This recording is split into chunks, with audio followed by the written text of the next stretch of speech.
lot of times I'm driving, there's nothing to do, and I shuffle through the radio before I unglue. There's a lot of red on ways, it's traffic, I'm screwed, and I'm wired a bit different than a regular dude. It's not a bad thing, I embrace it, it's true. The radio don't stimulate brain chemistry fluid.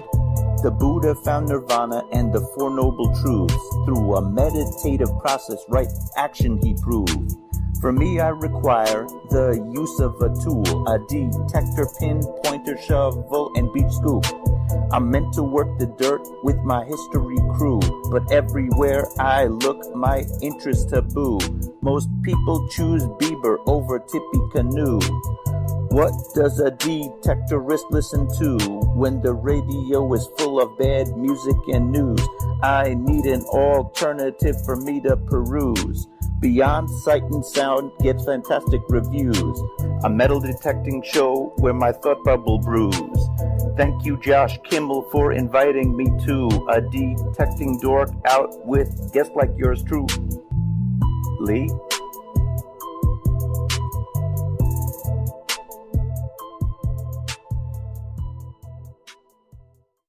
Are you looking for a high-quality beach and sand scoop?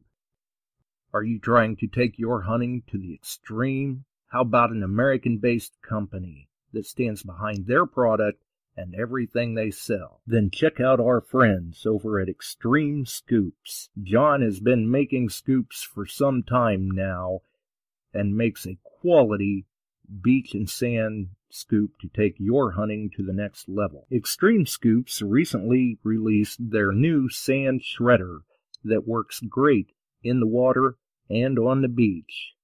And if you're a new Equinox user, you may want to check out his Surfmaster X3 that can trap those small targets you new Equinox users are finding out there.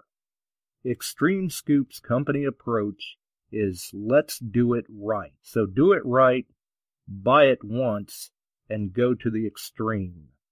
XTREMEScoops.com. That's XTREME scoops.com. Hey boys and girls, we are going to talk about S&W shooters and prospectors. What is S&W shooters and prospectors? We at S&W Shooters and Prospectors help people find treasure. Did you say treasure? Yes, treasure. Just listen to this amazing review from our happy customer, Jackie Sparrow. Chocolate ship-shape and a pleasure to deal with. I was able to buy everything that I needed at prices that were shillings less than others. I found my 9 pieces of 8 in no time. Savvy? I know you're asking yourself, why should I shop at S&W Shooter and Prospectors? Chuck Smalley has over 45 years of metal detecting experience. He works with each customer one-on-one to customize their setup to match their skill level. So if you always dreamt of being a pirate, contact Chuck at S&W Shooters and Prospectors and he'll dig a great deal for you. High passion rum not included. Caution. Please do not operate motor vehicles or power equipment while under the influence of this show. Listening to this show could cause side effects such as bouts of laughter, violent binges of cabin fever, and even dreams of silver and gold. Please be advised. Now that the fine print is out of the way, on with the show. All right, we're back. We're live once again. You are listening to Beyond Sight and Sound Metal Detecting and Treasure Hunting Radio for all the really cool digging people out there. And I do see Steve is in the chat, so Frank may have quit. Oh, that's all right, though. I know he was out digging today. I was hoping we'd get this done before he came back. Well, he can't make the show any other time, but somehow or another, he must set a reminder when you're here. Yeah. Well, that's the thing. He follows me like a puppy. I don't know what to do. Hey, I figure he's just doing good when he can keep the shows and the nights straight, because it seems like he gets a little confused sometimes. Of course, then again, it's easy to do. I do the same thing. I have to stop and think, wait a minute, Shelley and Dawn, that's Thursdays, I think. Oh, that's the way it goes. So, and I see that there's all sorts of people dropping into the chat. There's, it's already gotten away from me. So, either way, links in the description and in the chat. You've got our friends over at Shooters and Prospectors, A.I.P, Extreme Scoops, TheRingFinders, DETECTEES. You've got the Detect America links, you've got the MDCI links, the Relic Hunter link, the I&I link, Metal Detecting Beyond Sight and Sound. You've got Ohio Metal Detecting, Crazy Spider Adventures, Metal Detecting NYC, All Metal Militia, and Detected Outdoors all on YouTube. And then there's the Nokta Makro website, the Mitty Horde commercial, the Terry Shannon website, and the Great Christmas giveaway for kids ages 5 to 15, which we've been ramping up for. And Rich Crookmeyer did, he called in quite a nice donation to Ronnie there at the Gold Digger not too long ago. Yeah. Very my cool. man is a generous dude. We love him. Oh, yeah. Yeah, definitely. Rich is awesome. Definitely. So, we've got, tonight, we've got D.A. Frank Lopergolo in the house. The star. I mean, I don't know how we could break him away from books and filming and signings and ugly box building and headphones and... Steve, by the way, loves when you call me a star.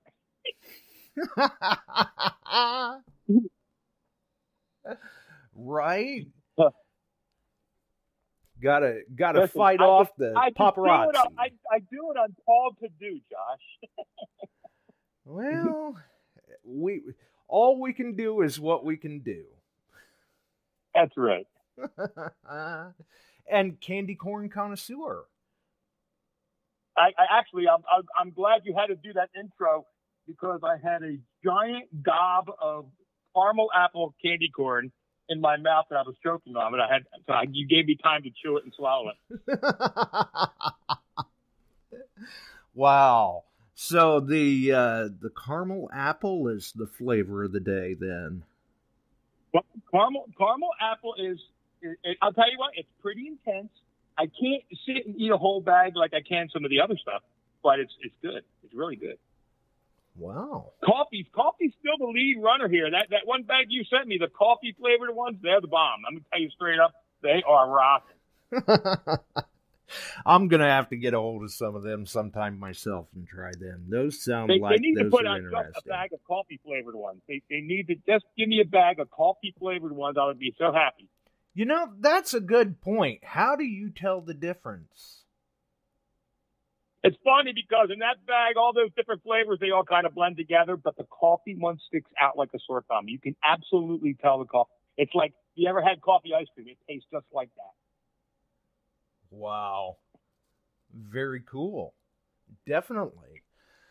So I see that, it apparently it's that time of the year. Usually you guys cover it, buddy. We cover it.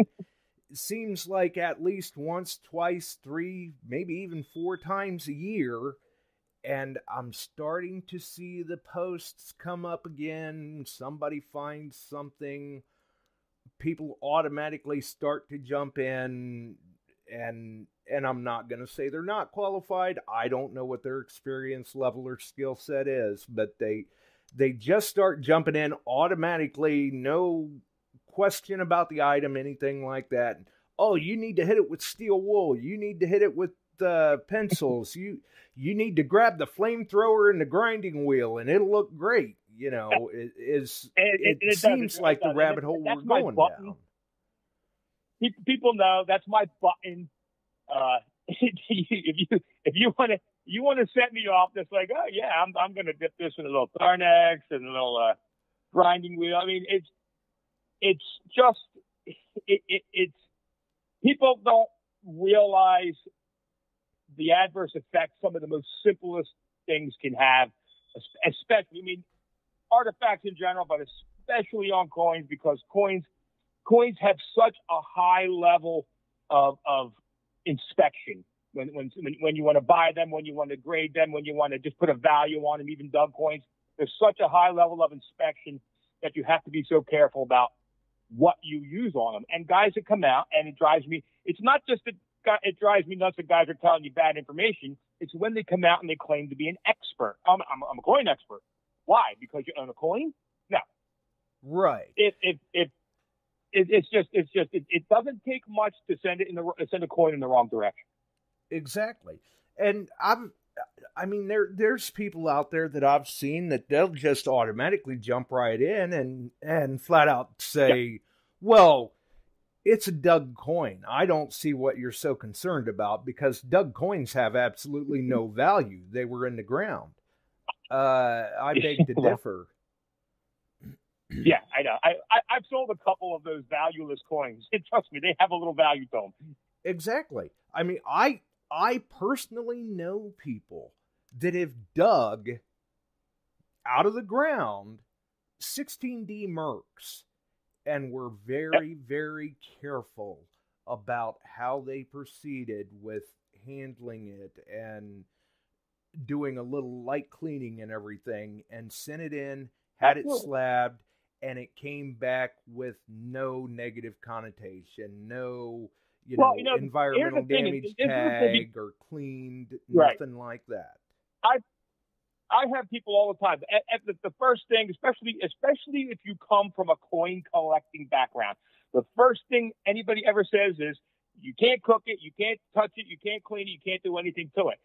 And when it comes to electrolysis on these things, they lose their mind. It's going to dissolve the coin.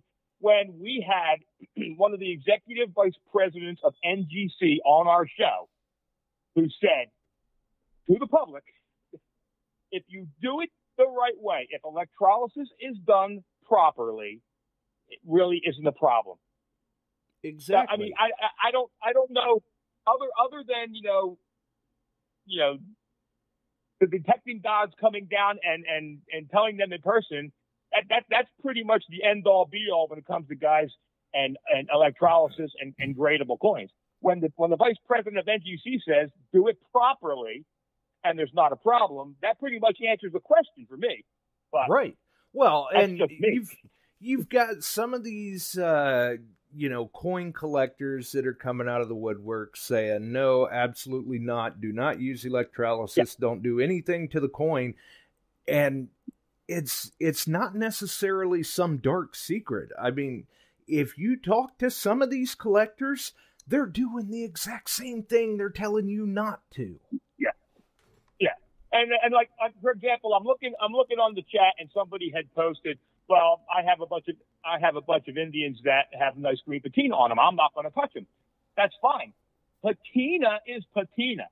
Patina is a surface. You have, if your coins have patina on them and you like it, fantastic. Patina is not what we are worried about. Right. The guys they're showing me coins that have this gigantic glob of magnetite growing out of the coin and saying, look at this patina, I don't want to touch it. That's not patina, guys. That's degrade. That's your coin leaching out all of its good stuff inside into a big pile, and that's going to continue to happen until you do something. We're not talking about cracking open your NGC graded coins and toss them in an electrolysis tank. That's not what electrolysis is for. That's not what I've worked for 30 years to try and bring out.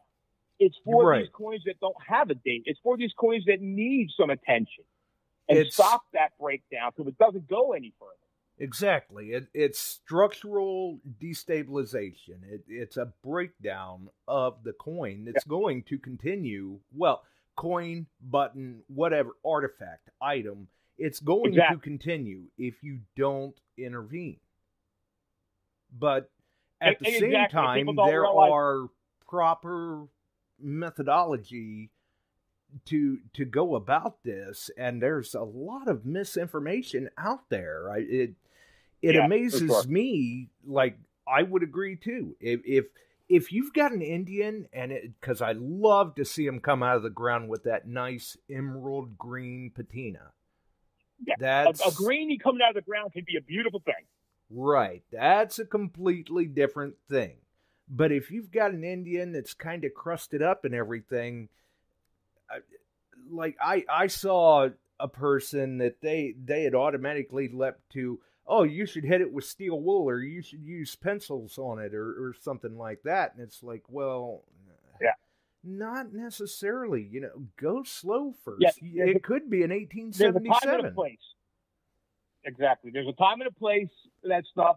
Again, when we talk about the ugly box isn't the end-all, be-all. The ugly box is a tool to get you there.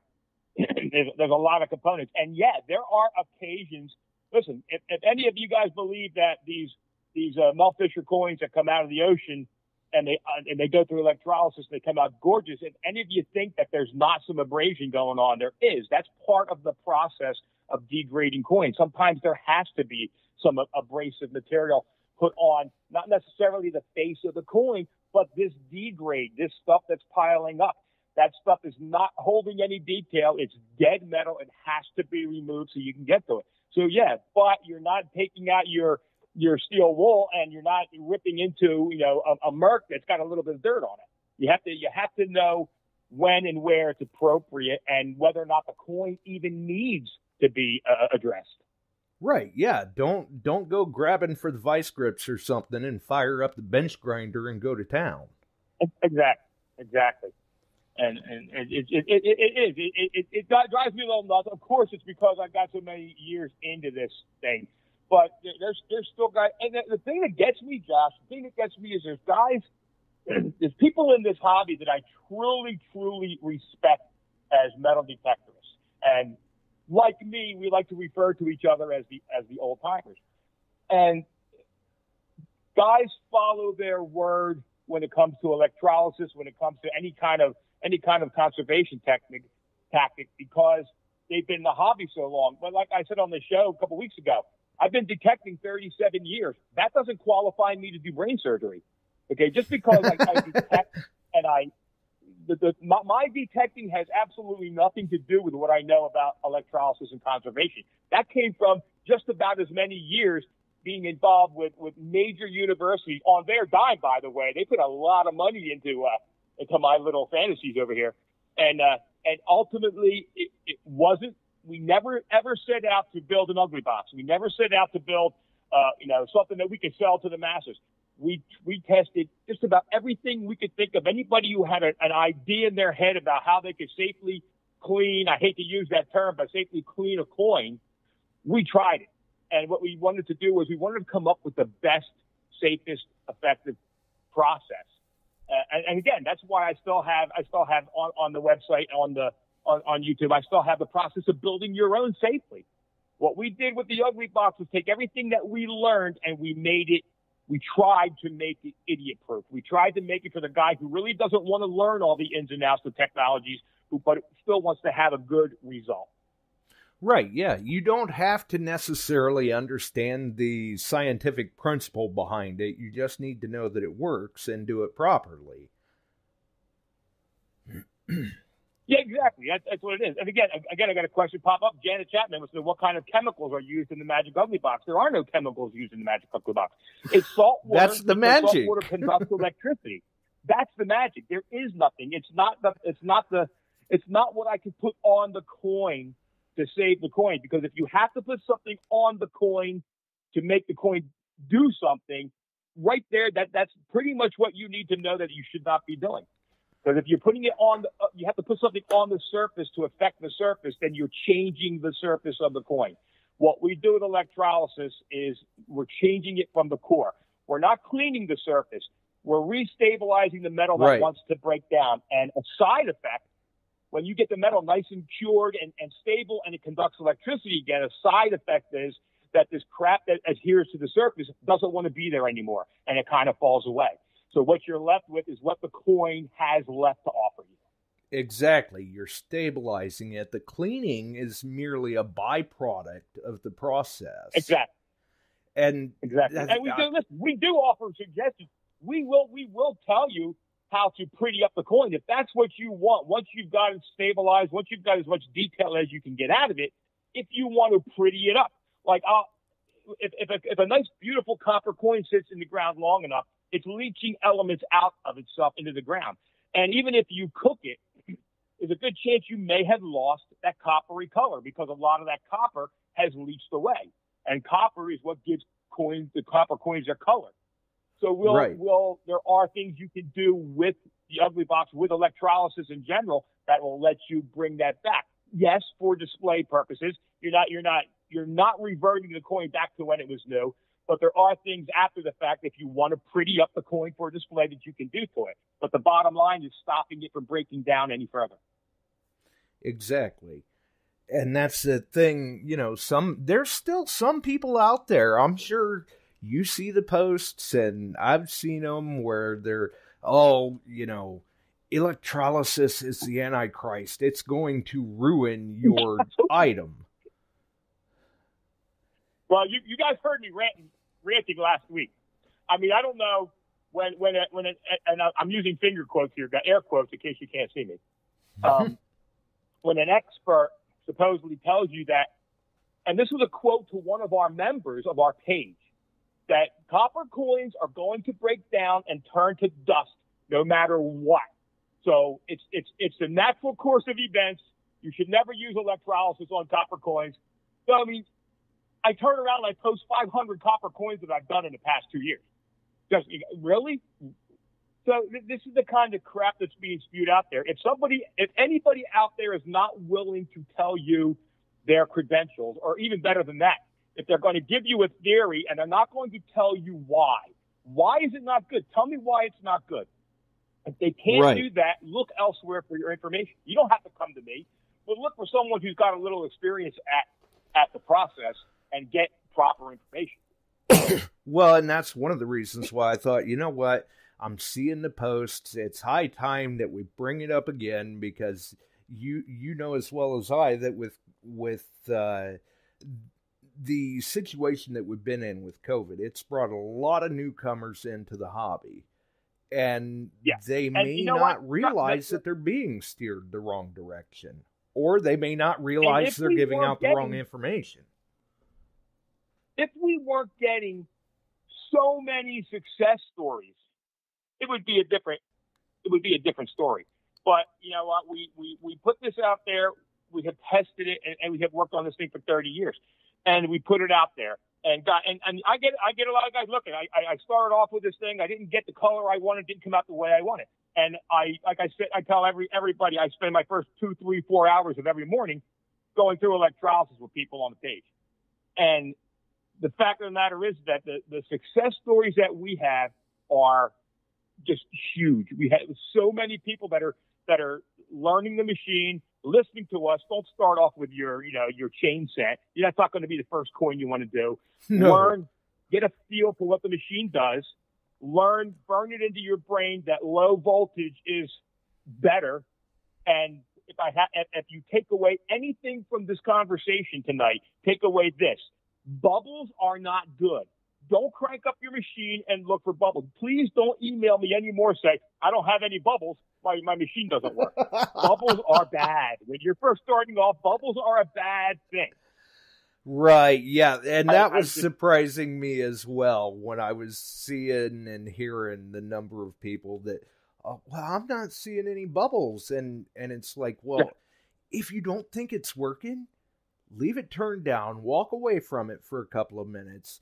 Come back and look at your solution then and see how the solution is starting to change its color, how it's starting to collect debris in the bottom.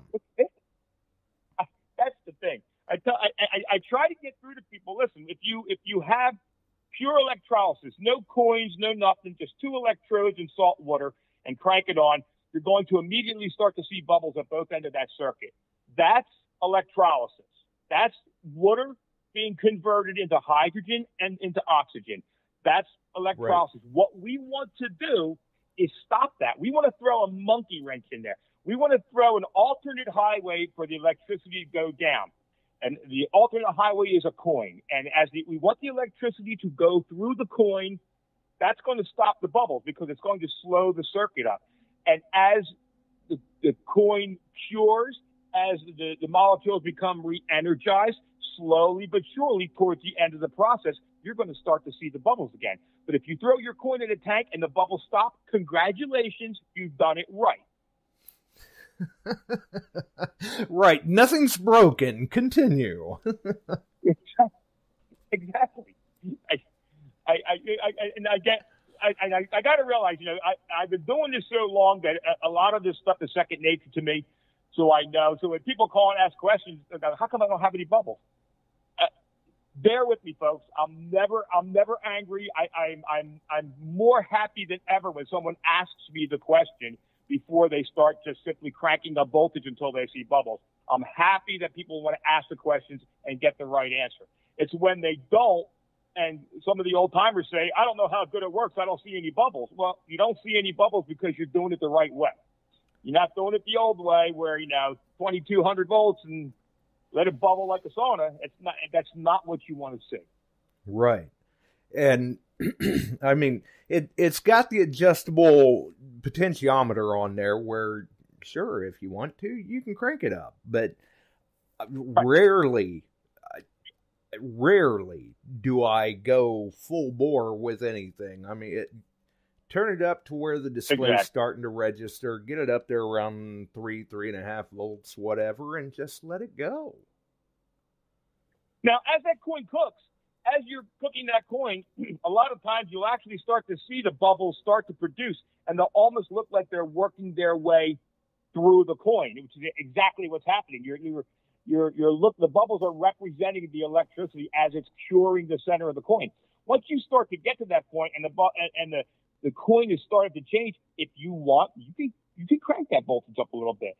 Once you get a good cure on the metal, once the metal is cured and you're not ripping off detail because the old metal isn't quite cured yet and it's ripping off newer metal with it, you can. And if you want to get to the point where you want to plate it, where you want to change the color a little bit, you want to look a little nicer, that's when we start using the higher voltages. But especially, in particular, copper coins, guys, we went there. The college that sponsored this whole thing when we first started doing this bought us just shy of 2,000 copper coins. And I mean everything from KG1s through Indian head pennies. We went through almost 2,000 coins. And what we did to them would make you cry because we destroyed everyone. We would bandsaw them in half. We would cook them. We would bandsaw them. We would test for conductivity, continuity, resistivity, and we would log the changes that we saw. And slowly but surely, we came up with this recipe, and the recipe works.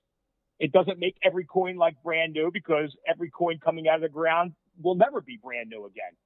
But the recipe that we came up with is the best, is going to bring out the best that the coin has left to offer you.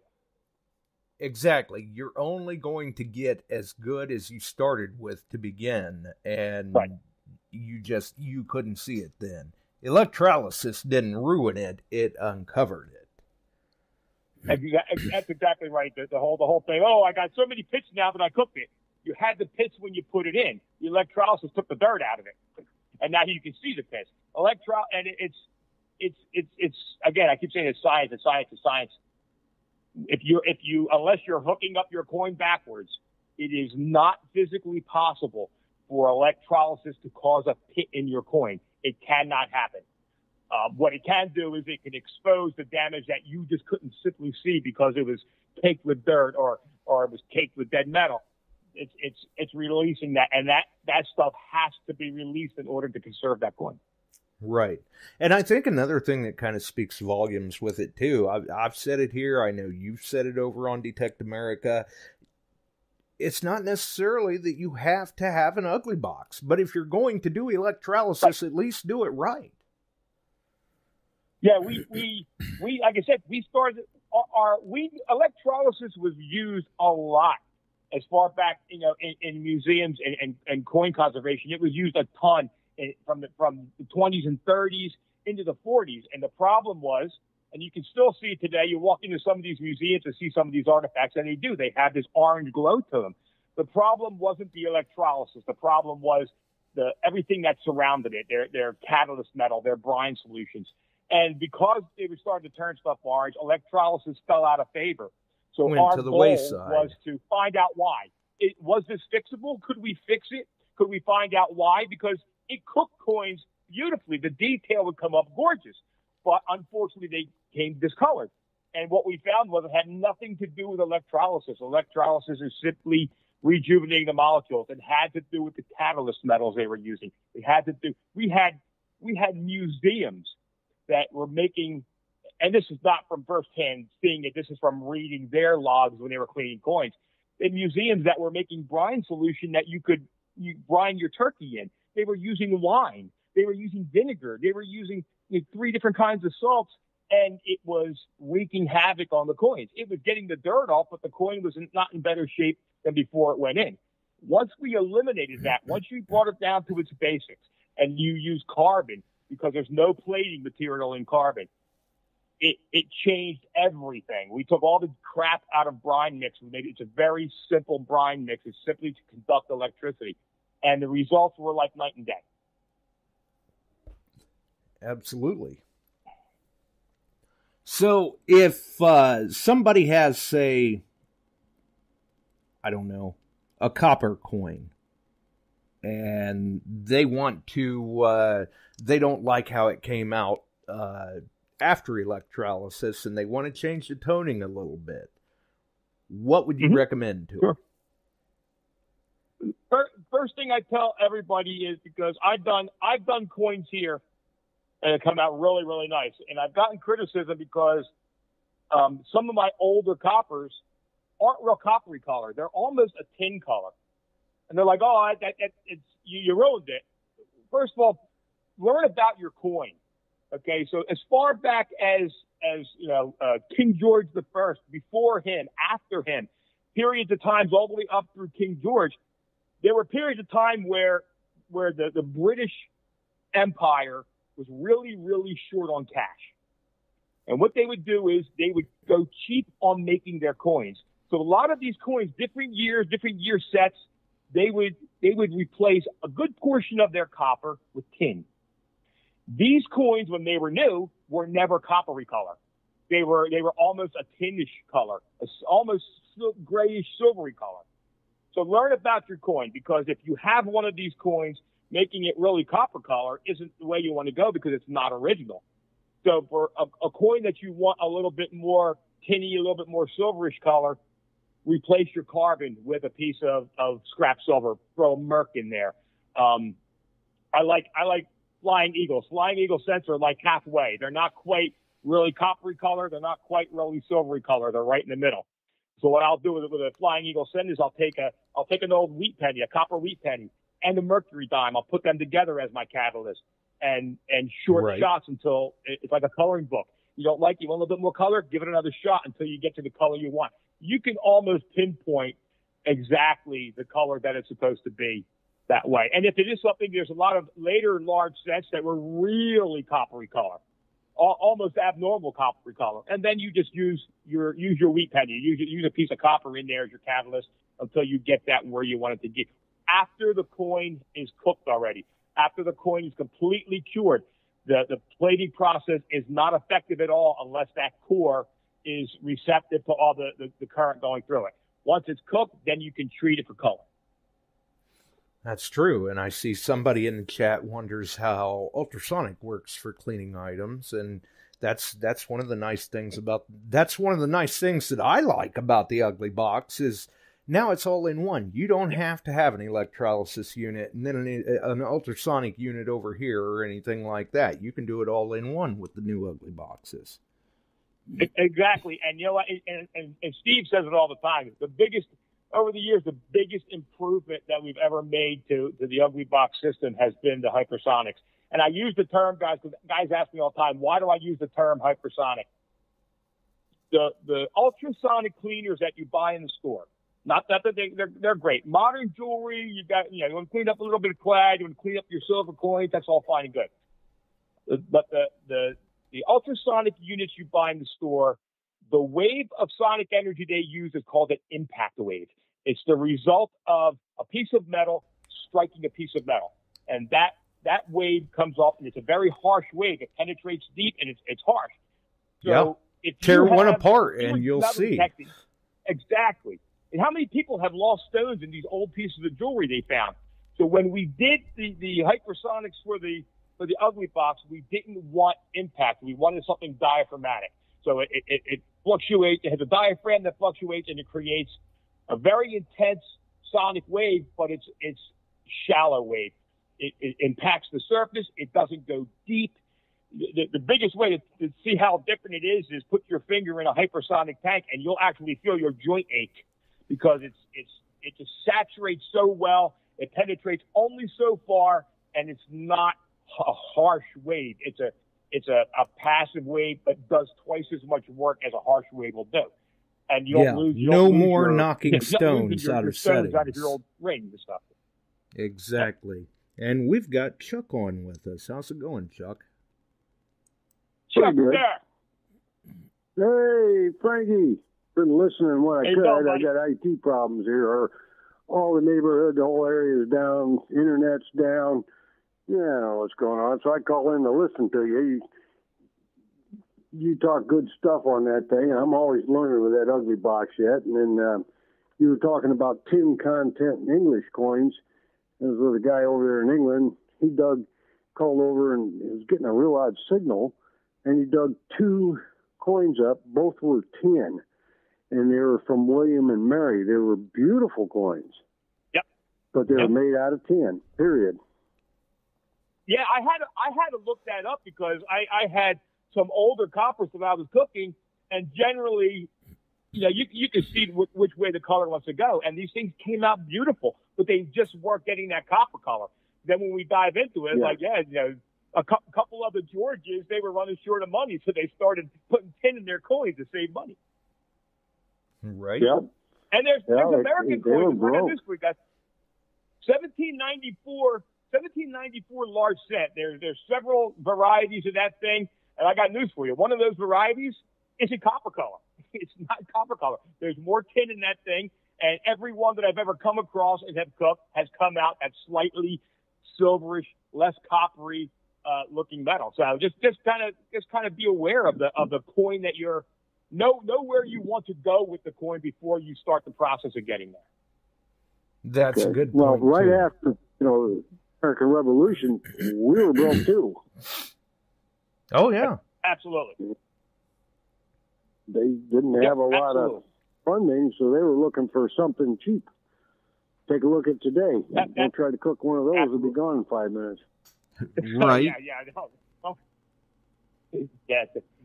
The cheap coins of 300 years ago are better than the good coins of today. Believe me. Yeah. This is true. It is true. So, I called in to listen. Carry on. When I listen to Frank talk, and I pick something up. Now, the last coin I cooked, Frank, was an 1856 seeded quarter, and it came out very nice. But I was very cautious with it. It's a very nice coin. But the black is come off, and it looks really nice. But I didn't take it to the point where really all gone. You can see a little bit left on there, but it brought it up. It looks very good. The detail's good. And cooking silver is a lot easier than try to cook some of those coppers. Yeah, for sure. Copper is a delicate animal, and there's no hiding that fact. I can't sit there and say, listen, take your copper, toss it in the ugly box, and turn it on, and boom, you got a new coin. The ugly box is a tool. It's a tool that makes a lot of the processes to get there easier. It puts them all together. It takes for a lot of folks, it takes the thinking out of it. It takes all the analytics out of it. Okay, we try to make it so we know you got a delicate copper coin, 3.5 to 3.9 volts. Leave it in there for 5 minutes. Take it out. You're constantly paying attention to it, but you're never at a point where you're going to zap it with too much power because you got the wrong power pack in. We just tried to take a lot of the thought process out of it. The stuff you didn't need to think about, we tried to eliminate that from it. Right. Yeah. Made the process user-friendly. Bringing out about the wrong power pack. The general power pack does pretty much everything in coin size and that carefully, doesn't it? then you've got a higher one that you can use to cook the iron in that butter with. Am I correct? Well, here's the thing. Like if you're cooking iron cannonball, you can cook a cannonball with a 9-volt battery. The difference is that because of the density of these metals, understand that you're going to take a long time building it. I cooked an 84-pound bell. That's what I was just going to say. It never went over 12. I never went over 12 volts with it, but it took a lot longer. We offer, and it's a special order only. I really don't even carry them anymore because if you don't need it, don't get it. But we have an 18-volt power pack that provides more voltage, but it still has a very limited amperage. So even though the amperage is bumped up maybe a half a milliamp, it's still very limited. So that's basically for guys that want to do large tanks or a large iron item. It's just to give you more power to speed that process up a little bit, but not enough. It's going to treat a big cannonball with the same kind of effect that the regular power pack will treat a coin. It's not. It's giving it enough to make all things equal. So you're still going to have days cooking a large bell or something like that, but it's not weeks. Right. That's an interesting point. Some of the bells from early on, and they had different mixes in them to give you different tone. They found a lot of bells, and this goes back to the Hunt Brothers ordeal, were as high as 40% silver. Yeah, you know what? And silver made it resistant, made it resilient, and silver's a hard metal. So if you want those clear, higher tones out of your bell, silver was a beautiful thing. Exactly. You could add silver to the mix, and it would change the flexibility of that metal. Sure. Well, I learned that the cool when thing I about was... cooking a bell. The cool thing about cooking a bell like that may have different, like these, a lot of these old school bells and stuff from mid 1800s back to the late 1700s, they were basically an iron cast, and then they were casted in bronze over the top. And one of the questions I get from the guys that are cooking these bells are, well, I got two different metals. What am I going to do? You're not going to do anything. You're going to go in with a lower voltage because the electricity doesn't know what it's hitting. It's going to hit it, and the iron will cook at its own pace, and the bronze will cook at its own pace, and you're going to attack that the same way you would attack anything, low and slow, keeping it clean, keeping the residue off it, and those two metals are going to cook at their own pace. If you try to go in, I've seen guys go in and they've cranked it. They've gone in with 24-volt power packs, and they tried cooking these things, and they had portions of this bell where the iron wanted to separate from the bronze. That's the difference. High voltage, higher voltages, faster times is not your friend when it comes to these delicate things. Low voltage is going to do exactly what these metals want. They want to get back to the state they were when they were new. They want their molecules to be chugging on all cylinders, and slowly but surely you're going to bring the molecules that are still viable, you're going to bring them back to where they were. And again, that's why once you cook an item like that, it may tarnish on the surface. You can't help surface tarnish, but they're not going to break down for hundreds of years now. You've added hundreds of years of life to these things. Exactly. And another thing that's been kind of, I don't know, it's just been kind of jerking at the legs, so to speak, is I'm amazed at the amount of people that still highly recommend hot peroxide. Here's forget the peroxide for a second. There's only two processes that can really truly stabilize your metal. One is flash forging. That's very, very quickly bringing that metal to a red hot state and then letting it cool. That stabilizes the metal. It also does a number of things when you come to coins. It also can deform and misshape in surface and stuff like that. That's why, it's effective at stabilizing metal. It's not effective. It's not a good candidate for coin, though. Safely. Right. But here's the peroxide.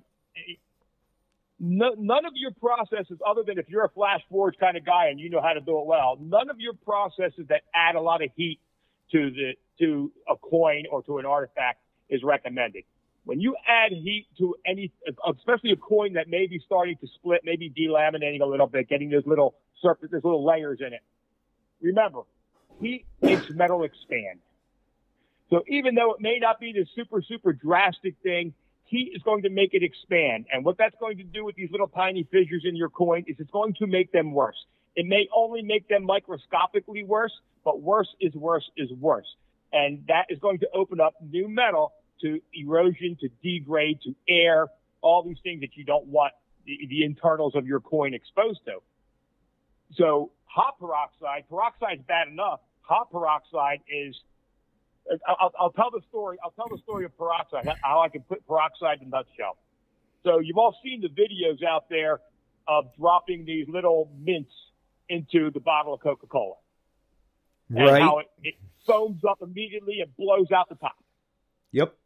Well, and you've all put peroxide on a little cut on your hand or a scrape on your knee, and you've seen that peroxide foam up. So right. imagine if you drop that mint into the bottle of Coke and then you sealed that bottle of Coke up real tight. What do you think is going to happen? At some point in time, that bottle of Coke is going to explode because the expansion of those gases is greater than the integrity of the thing holding it. The same is true with these coins, guys. Peroxide wants to react with biologic material. It also wants to react with certain kinds of heavy metals. And all of this crap is in your coin when it comes out of a farm field. So when you're dropping that peroxide or on it, or you're dropping it in peroxide, all those little nooks and crannies in that coin that may have horse manure in it, may have dying grass in it, may have heavy metals from pesticides or fertilizers in it, the peroxide's coming in contact with that, and it is expanding exponentially. And it will absolutely, you do that to your coin, and then I want you to look at the bottom of your tank when you're done, and you'll see all these little black flecks. They are pieces of metal that were not cured yet that has ripped off of this coin because the peroxide expands too quickly. That's one. Here's the other thing, and this is from our testing. This is documented stuff. More so on older coins, the silver dollars, the old KGs that have a bronzy mix to them. They're more bronzy coins than a solid copper stripe. The peroxide, and I can't tell you why it does it, but we found out on these older coins, 3 out of every 10 developed this milky white surface layer. Some was drastic, some wasn't as drastic. But 3 times out of 10, this milky white layer developed on the surface of the coin, and we could not get rid of it. We could cook the hell out of it. We could not get rid of it. Once it's there, it's there. 7 times out of 10, the peroxide's not going to do anything. It's modified water. If you don't have the biologic material on it, if you don't have the chemicals that are laying on it, it's going to hit the coin. It's going to run off. It's not going to do anything. Peroxide only works when it has something to react to. The problem is the reaction is what's going to hurt your coin. That's a good way to explain it. And we've got, I'm pretty sure we had touched on that, but we've got somebody in the chat asking, how do you tell if you've got a relic in electrolysis, how do you tell when it's done? Here's the thing. It's the same for coins as it is for artifacts, guys.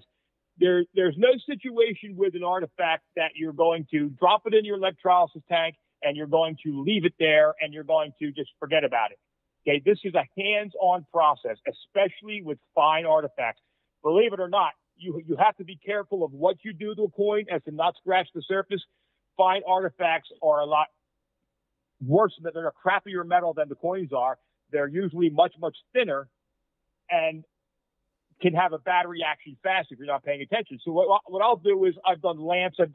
I just recently did an old whale oil lamp for someone. You put it in, you're going to run it the same way you're running your coins. You're going to start everything off at this low voltage. And you're going to give it your 5-minute shots, 10-minute shots down the road. But you're also going to take it out and you're going to rinse it. You're going to get the dead metal that's going to start accumulating off of it. This is going to allow you to see the condition of the metal. and it's also going to prepare it for your next round of electrolysis. The more of that crap that comes off, the better the next session of electrolysis will be. And you will visibly be able to tell as that metal is getting stronger. We've had metal that was extremely perforated, and we cooked it because we wanted it to stop. And at one point during the process, you take it out and you're actually touching it, and you can feel where even the perforated rotting metal has gotten stronger. It has gotten stiffer because you've strengthened the dying molecules, you've got rid of the dead molecules, and you've re-energized the molecules that were not too bad existing inside it. So it's a hands-on process. You have to look at it. You have to be cleaning it, rinsing it.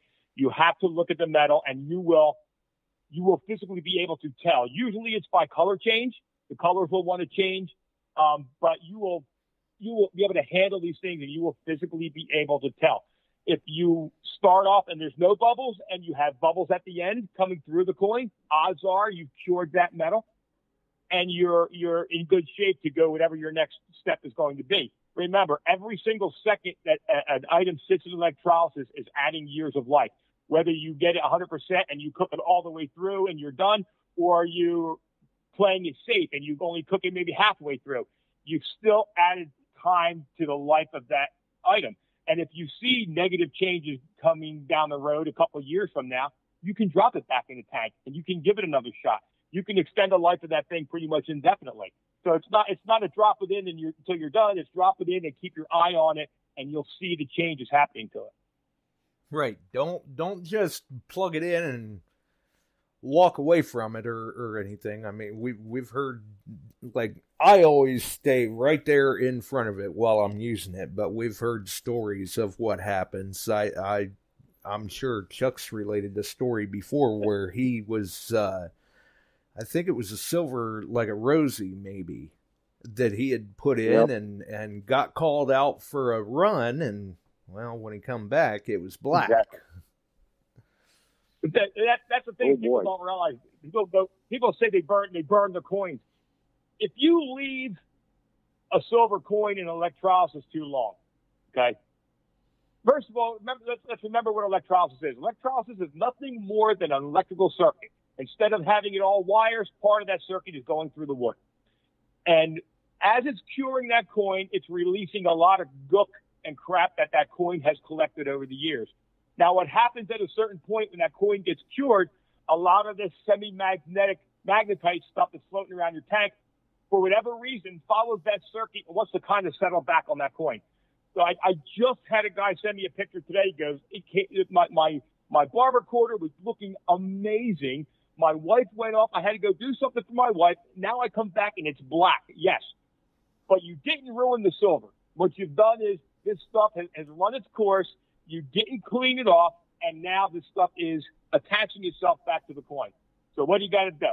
Well, we do the old trick. You change out your water, put a silver catalyst in because it's very conductive, and you're going to have to probably give it the little toothpaste treatment, but you'll get that stuff off. When it's in there too long and the silver coin turns black, the silver coin is probably actually perfect underneath, but now you've got all this gook that has settled back on it, and it's a little bit of work to get it off. It's kind of recycling through the electrolysis again, but it will come off. But it will come off. Yeah. Yes, it will come off. Absolutely. I talked to you about that, Frank, and that was the first silver I ever did, and it was out of the river, and they get that black on them, and it was coming off. It was beautiful. Absolutely. I paged out. Of course, I'm out the door. I'm gone. Come back about 2 hours later, and I'm looking at it, and I mean, it is coal black. And right. What happened? Yep. Yeah, but now I have another question for you, Frank. And a lot of us find a lot of Indian heads, those type of things, and they have that green, and I think it's pronounced verdigris on it. And that stuff is the toughest thing to get off I've ever tried to work with. Yep. What's your best on that? You know what? I tell everybody, people are terrified to. I keep hearing this stuff about how don't run it under tap water. You're going to destroy it. You pull a coin out of the ground and you pull a coin from a dealer, and it's got this thick, viscous crap on it. We tell a lot of people when they pull a coin, a dirty coin out of the ground, rinse it underwater, rinse it off, because even if the water was to put something on that, electrolysis is going to take it off. But the stuff that you're talking about that you may not be able to get with the water, it is tough, because it's not just held on by an electrical bond; it's held on by a viscous bond. It's like a sticky crap, and the longer. If you keep the voltage nice and low, you may have to cook it longer, because that stuff is also going to inhibit the electricity from penetrating. But it will penetrate once the core starts to cure. A lot of times you'll notice that stuff turn a little whitish color. That's when I take it out of the tank. That's when I'll give it the toothpaste treatment. I'll give it the hot water treatment, and slowly, it may take you 2 or 3 times to get that off. But it will come off 100%, and you'll know it's off, because once it's off, the conductivity is really going through the coin. The changes to the coin will happen much faster. But I don't know what that is, Chuck. I swear, at one point in time, people were putting crap on these coins, because I've gotten coins from dealers that I almost want to make your fingers stick together on this stuff. Right. And we find a lot of that out. We do have in certain areas kind of like a clay. And in that clay, boy, that stuff really, really gets on the coins. And it's thick. And I've tried, one method was get the coin good and dry, coat one side with Elmer's glue, let it dry clear, pull it off, and it starts removing that, then cook it. Right. Yeah. Well, you know what? And it's not a system that I've ever used, but I can tell you right now, Elmer's glue is such a benign. You can eat Elmer's glue; it's not going to hurt you. There's no acids in Elmer's glue, so there's really it's made out of that works. Casein is dried milk. There's probably more than a few people in the chat that have, from time to time, ate it. Yeah, stuff like that doesn't have a caustic material in it. Yeah. Listen, I have guys that told me that they wrapped them in peanut butter. I have guys that said that they rub them down with peanut butter first, and that helped get rid of some of this viscous crap that settles on these coins. As long as the materials you're using isn't something that's going to penetrate the surface, acid, petroleum products, stuff like that, it's fine. I mean, whatever it takes to get that off. Right. Absolutely. So don't stuff it in a tomato, potato, anything like that. Yeah, it sounds like Ritz crackers, peanut butter, and a dirty copper coin. Exactly. You clean your coin and you have a snack. Right. Yep. Just be careful you don't eat the coin. My wife comes in and sees me rubbing coins with her Skippy peanut butter. That ain't gonna fly. Yeah, I know. And that's like my clad. A lot of time I'll run if I got a bunch of clads in the beach that I want to take to Coinstar or something like that. I put all my clad into a nice big sock, tie it up, and I throw it in with the laundry. And I may run it through 2 or 3 times. I know guys want to tumble and all that, and that's all fine and good. It's clad, who cares? But I get such a good result washing it in the laundry until I get caught sticking it in one of my wife's stockings or something. Right. And then she catches me. And then there's serious hell to be paid. Let me tell you straight up. Right. Yeah, some of these methods, if you're going to attempt them, you have to realize that you have to be very careful. Yes. Listen, I got the rule of thumb right here. If you're going to stick the coins in your wife's stocking, make sure she's at work, because then if you tear the stocking, I can always hide it. But if she's home and catches me, I can't do anything about it. Right, exactly. The damage is done and you're in trouble. Got to be careful. Proceed with extreme caution. Yeah. Oh, man. My wife's a very agreeable person, except when I'm destroying her clothes.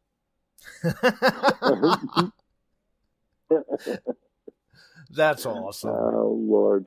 But, there's benign things you can do. The Elmer's glue, freeze and thaw. I mean, take a deep freeze on a coin, thaw it, and believe it or not, it loosens stuff up very well. And then go in, make sure it's dry, that kind of stuff.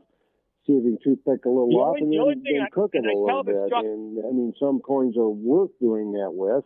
Others, it's like, you know, and then if it's a rare coin, and then sometimes if it's really rare, I wouldn't do anything with it other than a dry, you know, a light rinse, warm water, toothpick a little bit and see what you got. A silver, I wouldn't do any of that. To me, if it's really rare, you can have conservators work on it that know a lot more. Yeah, and the only thing I'll add to the freezing and thawing, guys, if you pull a coin out of the ground, we call it delamination. A lot of these older coppers, Jersey coppers, are notorious for it. They look like they're separating into layers. You look along the edge of the coin, and it almost looks like there's layers of coin in there. It's splitting apart.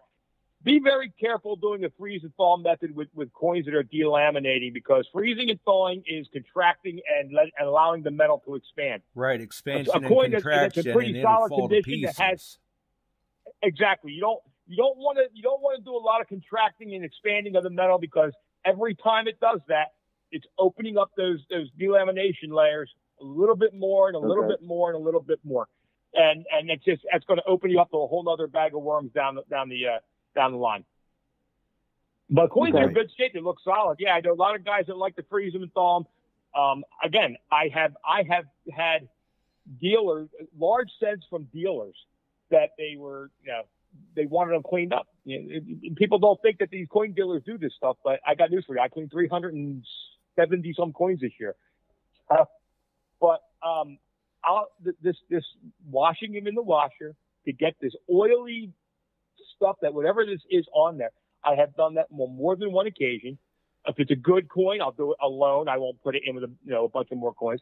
And what it does is it's a fairly gentle wash to get this really viscous crap off the surface, and then you cook it, because anything that the water could add, the electrolysis can take away. You don't want to use anything that penetrates the metal and is going to stay there. This goofy, guys put 3-in-1 oil, guys put petroleum products on, where it may not be too detrimental to your silver, but it's extremely detrimental to your bronze and your coppery type coins. Right. The porous coins. Yeah. Now. And they're reactive. A little olive oil, about a 24-hour soak in olive oil. Yeah, no more. And you got to remember, and I get guys that question me all the time, you got to remember, in the old days, I was a big, big advocate of long-term soaks and this stuff. What we found that, listen, olive oil is a weird animal, guys. Olive oil has citric acid in it, which is a no. However, olive oil is what we call microosmotic. So for whatever reason, whether it's the enzymes in it, whether it's the makeup of the oil itself, so for whatever reason, this citric acid doesn't penetrate. It takes a long time for it to penetrate. So you could put it in there for 2 or 3 days, and you're probably going to be fine with it. It doesn't get through to the metal, or it has to have long-term exposure before it can get through. But for safety's sake, I've cut that back. I'll never, ever, ever go more than 24 hours. And usually now when I soak a copper coin, I'm usually maybe 2 to 6 hours, and then I'm out and I'm starting the process with it. Right. So don't put it in olive oil and then put it in your closet or whatever and come back to it in 6 months. Exactly. And that was the protocol of the past until we're constantly updating. That's what I used to do, and turn the olive oil a deep green. Right. Yeah. Oh yeah, for sure. Absolutely. Olive oil is such a weird because I've had guys ask me, can I use corn oil? Honestly, it doesn't really do anything. Olive oil is a weird animal. It does its own thing. It has its own ingredients. It's kind of like a mild astringent for your coins. And short-term use is very productive in prepping a coin for electrolysis or however you're going to do it.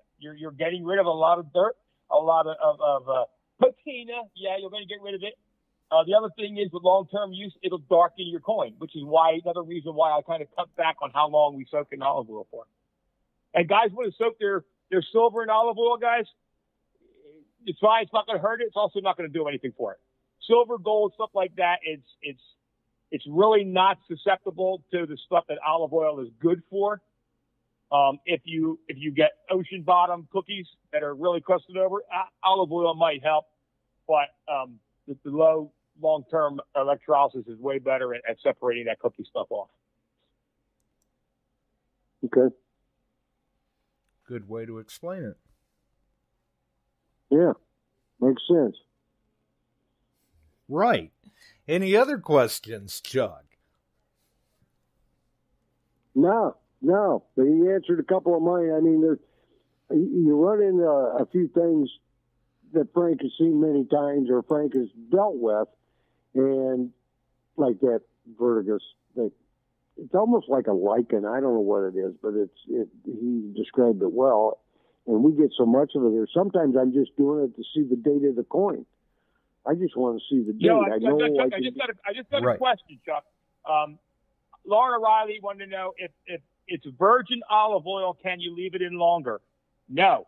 If it's virgin olive oil, you leave it in less. Remember, your first squeezings of olive oil have the highest concentrations of all the good crap that's in olive oil. So the olive oil that I use, believe it or not, it's like you can pick it up at the 99-cent store. It's like Turkish olive oil. It's probably the 115th pressing of the skins. There's pretty much nothing left but a little olive oil left in it. But the more virgin the olive oil is, the more potent the chemicals in the olive oil are. So I actually try to avoid extra virgin olive oil. Right. No need to go buy the fancy and stuff. Then Barb, I was reading on here, Barb had a question, but they didn't answer. What question was? I was looking back, Barb. I can't find it. Well, yeah, she said that she had a question, but then she had laughing out loud behind it. So I'm going to assume that there were some different avenues that the question about virgin olive oil went on the chat than what we talked about. I'm going to leave it at that. Right. Yeah, I saw where it went. Lauren. There could be off-label uses for that stuff. I'm not saying. Right.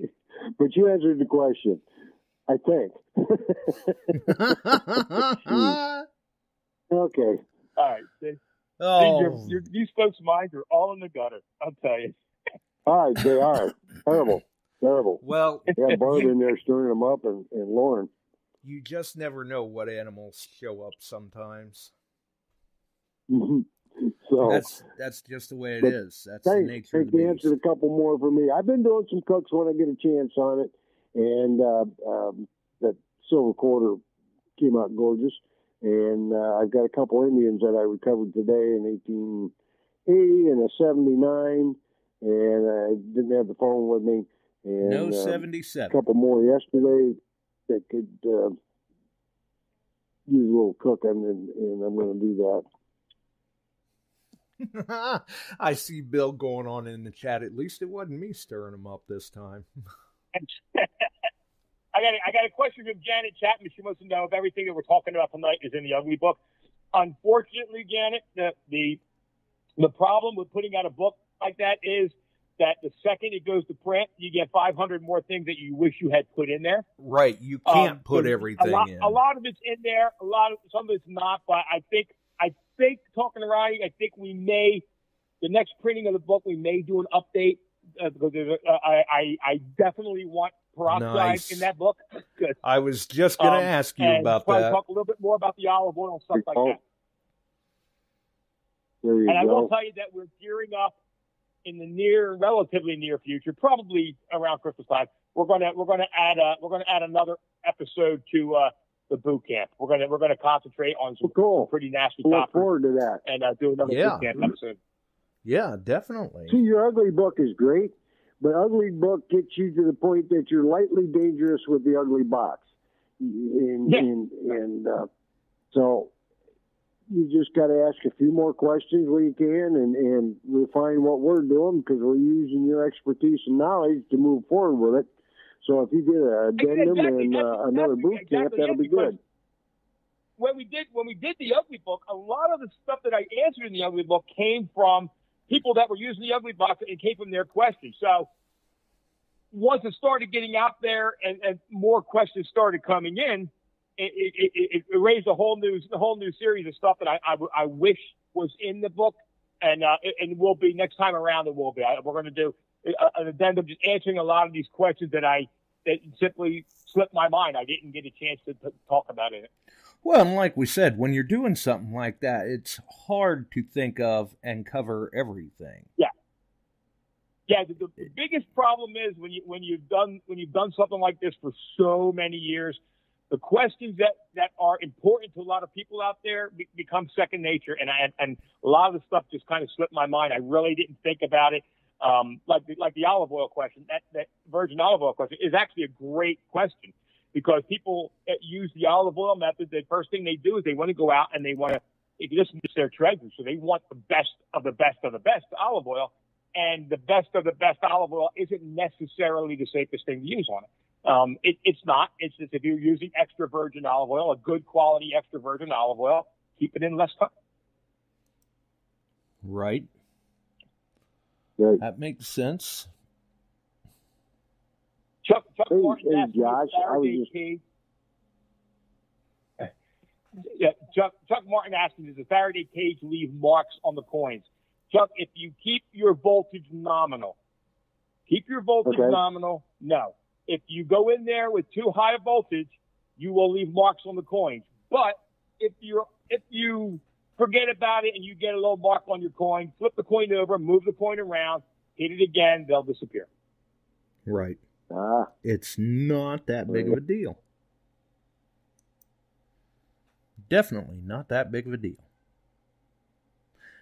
I'm curious. What makes the skin soft? Yeah. Ohio Relic Hunting. He goes, when using a Faraday cage, will it leave marks? That's what you were addressing. And or act as one unit in the brine. That's the other part of that question. Does it act as one unit in the brine? I'm sorry, I couldn't hear you, Chuck. Does it act as one unit in the brine? And it does, because you are essentially that's a way to bulk clean coins with electrolysis. Yeah. In the old days, before we started really using the cage, we would line the coin. We'd hook the clip to a coin, and then we would just lean the coins on each other all the way across the tank. The only problem with that is, for whatever reason, where they're touching wouldn't come clean right away.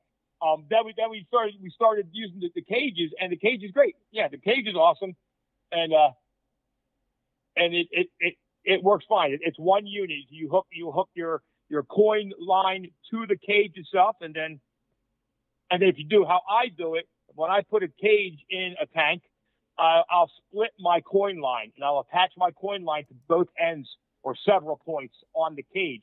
So you're saturating the current from all sides. It just makes it a much more even, because remember, your electricity is traveling through that circuit in a straight line.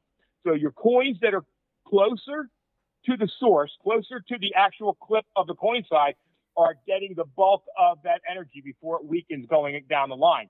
So attach your cage at a couple different points. Your cage stays nice and even. Keep your voltage low. It's going to take longer because there's more mass on that cage, but the lower the voltage, the less likelihood of getting any marks on those coins. And again, the marks are nothing. They'll come right off. Flip them over, change the position, hit it again, they're gone. And people, I knew it was coming. People are wanting to know what you recommend to make the Faraday cage out of. Anything. Here's the thing, guys. We tell everybody that you shouldn't use stainless steel on the catalyst side. The catalyst side breaks down. So stainless steel is a nasty animal. It makes a noxious gas, and it also puts too much copper into your system. Anything you attach to on the coin side is fine. The coin side will never break down. It doesn't produce noxious fumes. I use regular old rat wire. I bend it out of rat wire.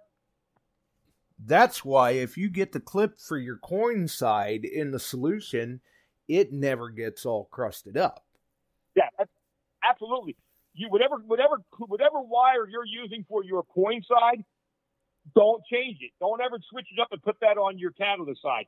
This way you're only replacing one wire as it goes. And if you've seen the new the units that we build for the boats, the professional units we build for the boats, we have a completely different system now. And somehow I'm trying to figure out how to make that feasible for these little tiny tanks, where we've pretty much eliminated wires or wires going bad on the catalyst side on our professional tanks. That they never touch the water. We have a completely different system. Now I'm going to try and figure out how to make it so it's feasible for guys with these little tanks, because that's a problem that's always been in existence. It's always been a headache. Your catalyst wire will have to be changed at some point in time. Right. Okay. Doesn't a Faraday cage keep electricity out? Okay, so a Faraday cage spreads. First of all, a Faraday cage is charged. The Faraday's cage was a full cage that was meant to keep radio frequency out. It was passive, right? But it doesn't matter. That cage still generates its own current. We call it a Faraday cage, but what it is it's the evenly spreading of the current through the cage. It's the same principle, it's just applied differently. So the closest I could come to what it is a Faraday cage. Right. But yes, Faraday cages by their original definition is a cage of copper wire which keeps out radio frequency. Trust me, it doesn't keep out electricity, because if I zap you in a Faraday cage, you're still going to feel it. But right. it basically the current spreads out evenly. I.B. Neil, can you use cut-up tent stakes on the cat side? It kind of sounds pompous. Right. I.B. Neil, can you use cut-up tent stakes for the cat side? No, I wouldn't recommend that. No. Anything that is I really, unless you're trying to plate a certain color, there's only real two metals that or catalysts that I have ever really recommended. One is carbon, because carbon is really easily accessible. And two is low copper railroad spikes. And you can tell you can't use older railroad spikes because they didn't mark them then. Newer railroad spikes are marked either HC or C. Right. Right, HC or C. And if they're marked HC, it's high copper. If they're marked just with a C, they're low copper. This way, there's a lot less of the copper to do the plating with. You don't want to introduce copper into the circuit unless you're trying to make a copper color, because copper was the problem with all the old electrolysis units that were used in the museums and stuff. That's why stuff turned orange. It wasn't because of electrolysis. It was because of copper. So we try to use something that doesn't have copper in it. Makes perfect sense. Yes, it does. And I'm curious to know how many people in the chat actually do or don't have an ugly box. See if anybody comments on that in the chat. We're looking at this too. Comments like Mike Treckler's had one for 2 years. He got it from me, and he hasn't used it yet. The same principles apply to your homemade units, guys. If you can control the voltage and the amperage, that's the key. You have to be able to control both so you can get the lower voltage. You have to use a catalyst that's not obtrusive. It doesn't have carbon in it or doesn't have copper in it. You can make a safe unit at home. What we've done is we put all of the safety protocols that we could muster into the ugly box. Was there to be convenient. Was there to take the thinking process out of it. Wow. There are. I shouldn't be reading comments. I'm listening. Yeah, I did see that comment. You're bad, buddy. Leave it to Bill. But yes. Anyway, I'm sorry. Sorry for the interruption. It really does amaze me, though, of the, what's that? I thought I see somebody said, oh, there's some that's got homemade just one south again, Josh. Yeah, definitely. And it goes so quick, too, when it does. Right. Oh, but I do see that there are a number of people commenting in the chat that they don't have ugly boxes, Frank.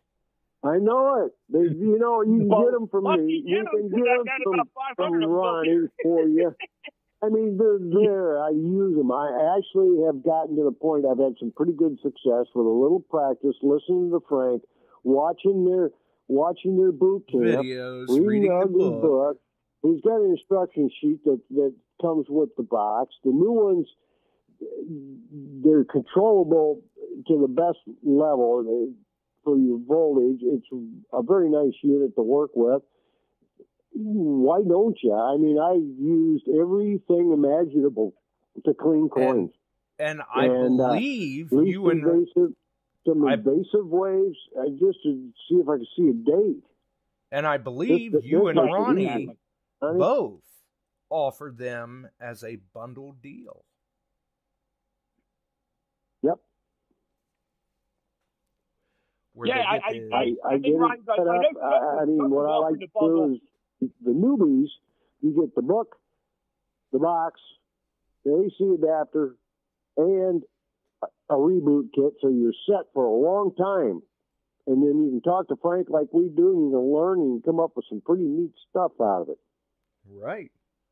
And there were quite a few people in the chat that mentioned that they did not have one at all, which kind of surprises me, as much as we all talk about the ugly box, to see the number of people that don't have one.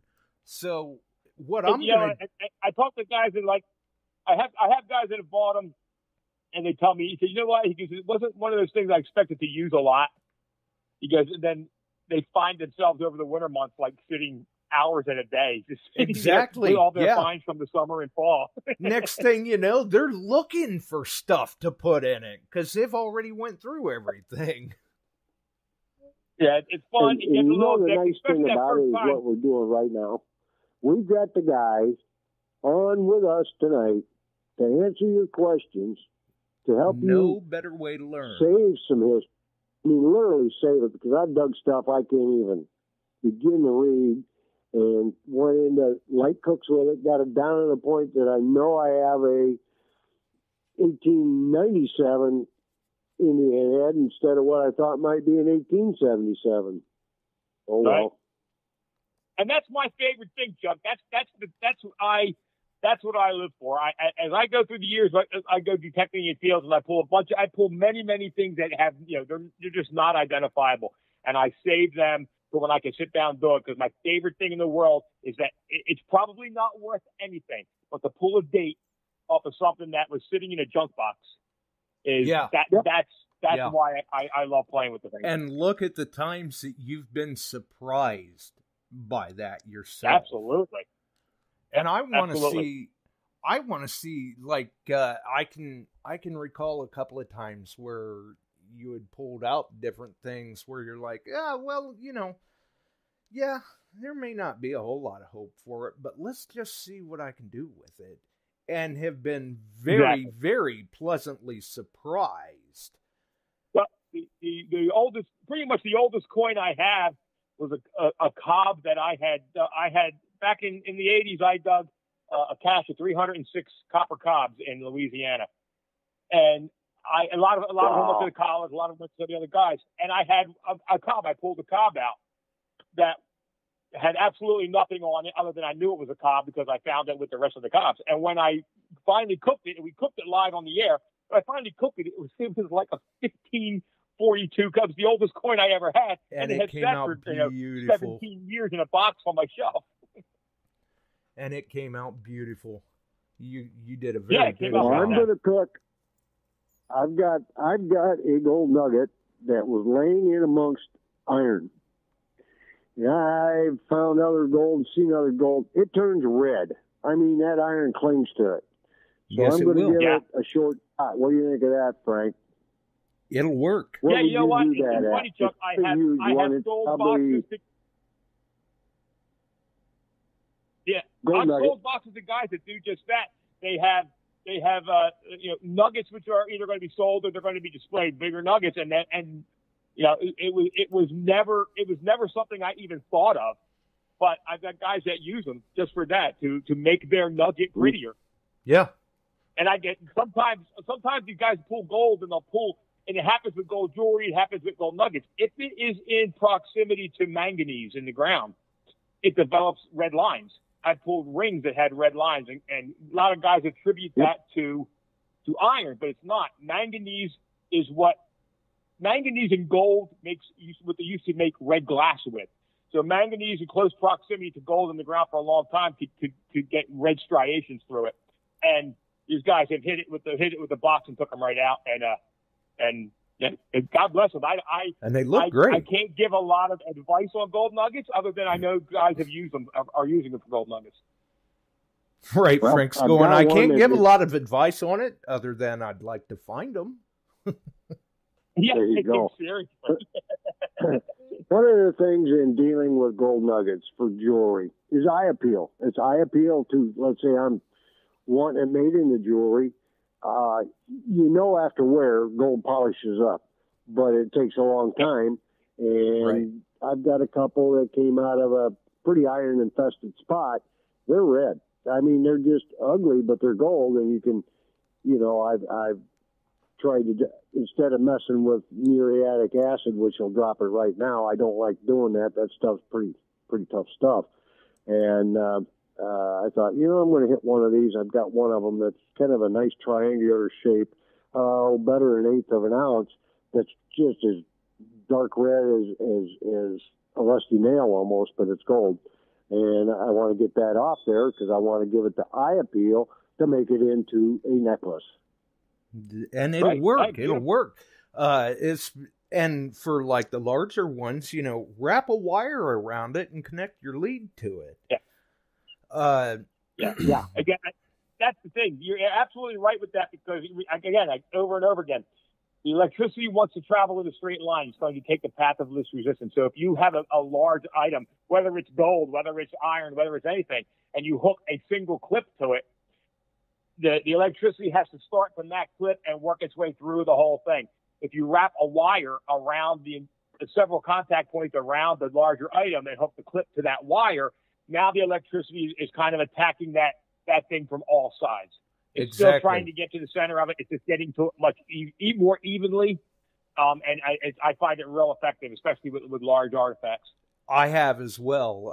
I've done that method myself, and it works out great on those items. It really does.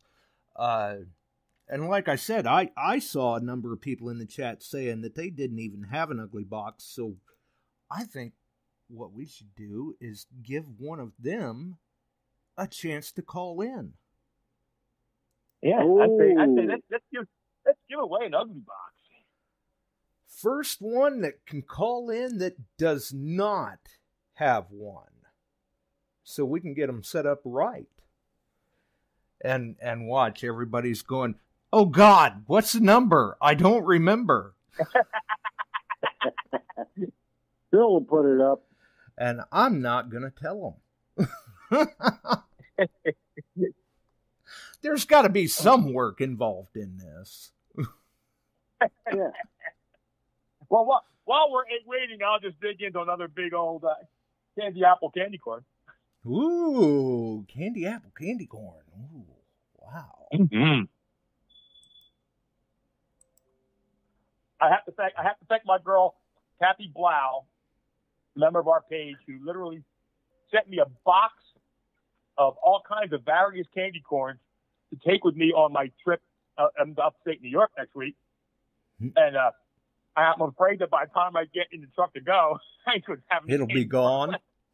You've been sampling too much. I'm well through the box. Pretty good. Area code 262. Who do we have?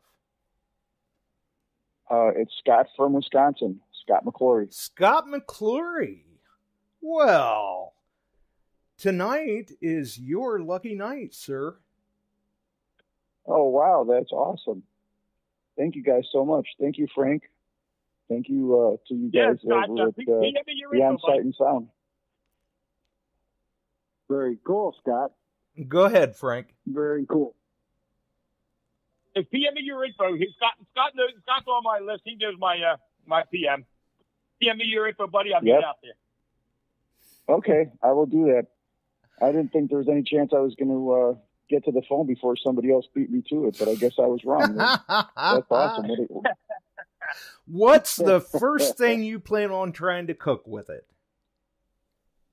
The oldest Indian head penny that I have, which is from 1884. It's very crusty, but you can barely make out the date with a magnifying glass. So I would try to cook that one probably first. Any advice on that one for you, Frank? Dunky. Keep the voltage way down low. Remember, Indian heads are small. They have less mass than a large cent. So the possibility of the damage going deeper into an Indian head than it would a large set is there. Go slow, keep the voltage real low, be very patient with it, clean it in between your sessions, give it a good rinse, and you hopefully will get everything off it, but you should be able to get a date. If you can see a date vaguely with a magnifying glass, you'll get a date off it. And hopefully, and you may get a lot more. And hopefully you post up a couple of before and after pictures so we can see how you did. Oh, for sure. Yeah, for sure. I'll do that. No problem at all. That is awesome. Well, congratulations, buddy, and PM your information to Frank, and he'll get that out to you. Congrats. Yeah, we'll do that. That sounds like a plan. And since I'm going to Arkansas next weekend for a hunt that's both seeded and unseeded. Last year I was there and I got a lot of Civil War stuff, so maybe I'll pull up something that's really old and crusty, and we'll see what magic the Ugly Box can do. That would be really cool. I hope to bring something back. Yeah, gonna find some goodies to clean. Hopefully. Just one note on that. If you're trying to do a button, extreme caution. Okay. If you're doing I'm sure before I do anything, I'll PM Frank. He and I have dialogued many times on different topics, so I'll definitely PM Frank and tell him what I've got and what I'd like to do before. And then if he says, "Yep, that's what you want to do," then I'll proceed, because I don't want to ruin something that, like Frank always says, you can't unring the bell. Once you've overcooked it or you've let the bubbles go on for too long or what have you, it's too late then. So I'll be very cautious and tread lightly for sure. Thanks for the advice. And that's a great thing. I mean, he's very receptive to questions.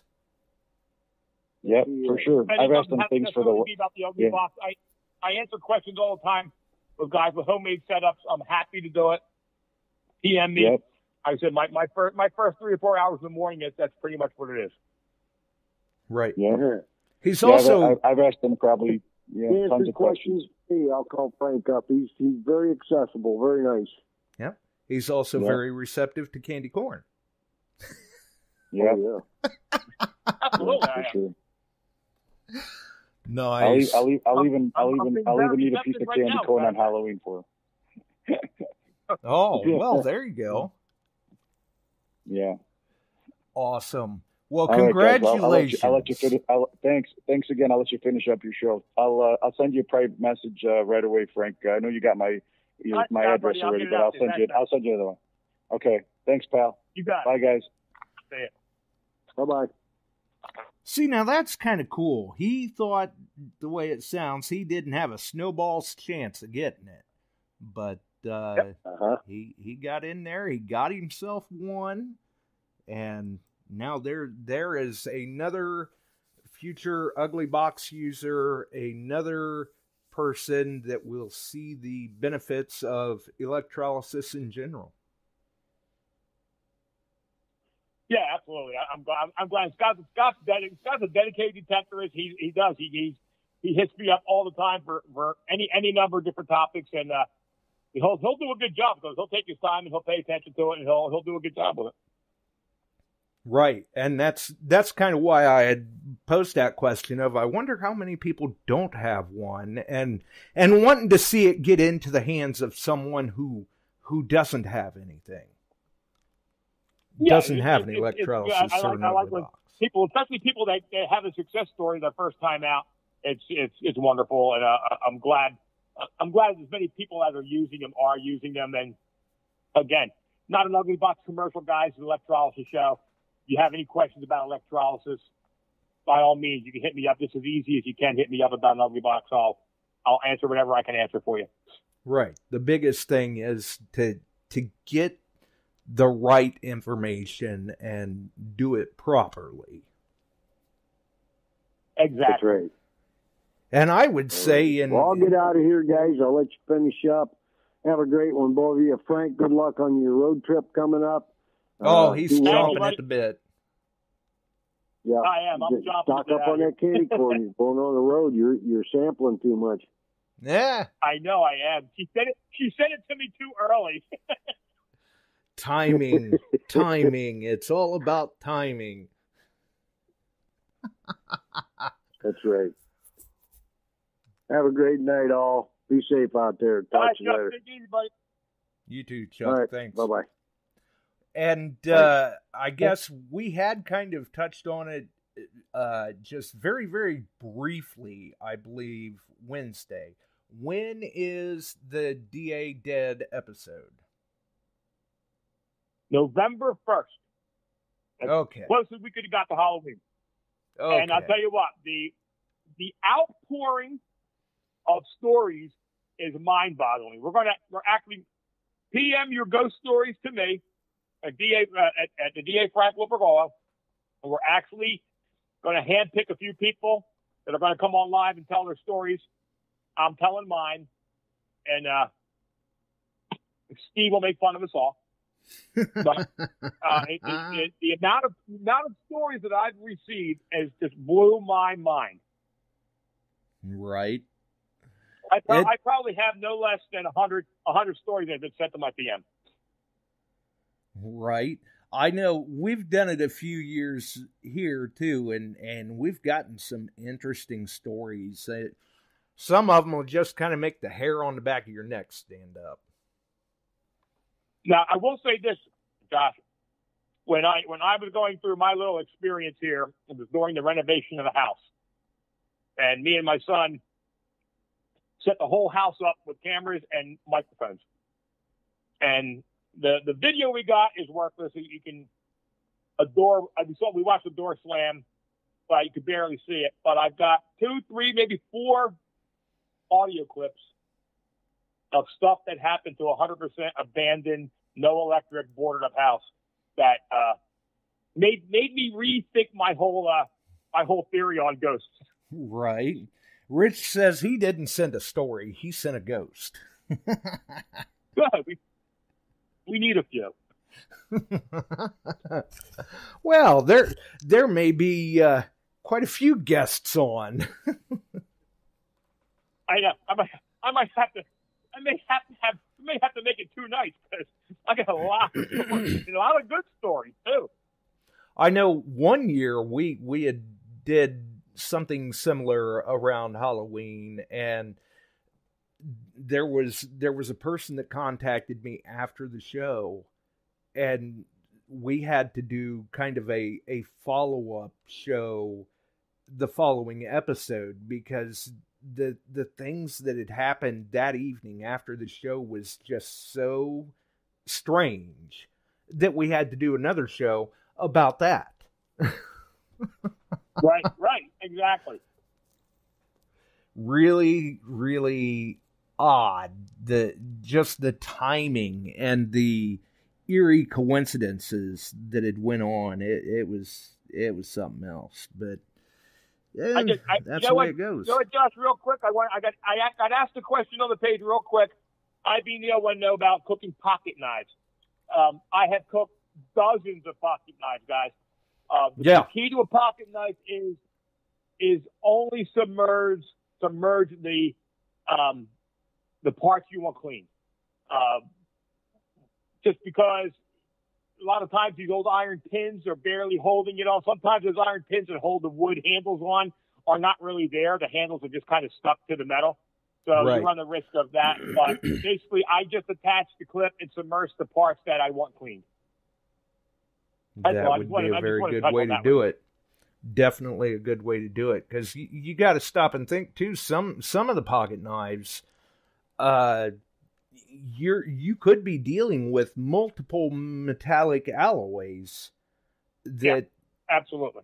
You're getting into a whole different ball of wax there, where you could wind up finding that if you submerged it, now what went in as one piece could come out in multiple. And again, wooden handled knives, they don't necessarily like to be in salt water very long. So it's right. It's you remember, you're conserving. The whole definition of conserving is trying to stop it from breaking down, preserve it for the future, and try and make it look as much like it did as original as you can. And soaking your pocket knife in salt water probably isn't necessarily a very good thing. No, I mean, soaking your wooden handle in water in salt water probably isn't a very good thing. Right, and I'm sure that there are a number of us on tonight that have seen what happens to knives that are in salt water for a given amount of time. You'll pull them out of salt water with a handle even on it. Half the time that handle's already gone, but just how how I do it is I pretty much just attach the clips to the parts I'm going to clean. Right. Any teasers for tomorrow night's show? Well, we are going to dive into the new Fisher. Oh, that's We've got right. Russ Balbarona coming on. Yeah. And again, this thing's been in production for a while. And like I told Russ, I said when this thing first came out, it was going to be the first PI machine with discrimination and this and that. So we are going to press, because they are close to release, we are going to press Russ on what this machine can actually do, what it can't do. The things I read about it, I love. And we're going to talk to Russ Balbarona about the new Impulse. That should be very interesting. And I, of course, will, I should hopefully be able to listen. It depends on how much they've got me tied up tomorrow, because it's going to be a hectic week here. But obviously, tomorrow night, Detect America, 8 p.m., and Shelley and Dawn on Thursdays at 8 p.m.-ish. It's good to see they've gotten off at Jupiter time, or whatever time they were on. Yeah, they're actually listening tonight. They're off detecting Wonderland, and I'm up here still in New Jersey. But yep, they're down the rabbit hole. My fun comes next week. Yeah. Oh yeah. My fun's next week. Oh yeah, and what fun it should be. Definitely. Well, it is always a blast. I can't wait till it's over so I can actually talk about it. Right? Yeah, chomping at the bit for that too. Definitely. It is always a blast. Definitely a pleasure to have you back over on the show. And I love coming on your show, Josh. Love coming on your show. Steve doesn't let me talk about electrolysis. Right? I caught that. I believe it was last Monday. It's like, oh, geez, here we go again. So, well, hey, come on over to the show. You can talk about it there all you want. Nice. So, but thanks for putting up with me for the better part, or more than an hour, I think. I don't even know what time it is. Yeah, it actually ran on longer than I had planned. Thanks for putting up for an hour and 45 minutes. Right. Yeah, your candy corn supply is probably dwindling. I know. I'm gonna definitely have to a store tomorrow. Well, I gotta hit up a store before I leave for my road trip. I'll go crazy if I don't have candy corn. Right. Exactly. Well, thanks for taking the time to come on and talk a little bit of shop with us. Hang in there, and we'll get out of here. So for everyone else, thanks so much. Definitely a pleasure to hear from Frank. You can see him, Steve, and Ronnie on Mondays, 8 p.m. over on the DA website, the DA Facebook group, Detect America. And you can also catch Shelley and Dawn there on Thursdays at 8 p.m. It's kind of nice, easier to remember. We're all in that 8 o'clock time slot. We're going to roll. Absolutely. Have a wonderful evening, folks. We're out of here.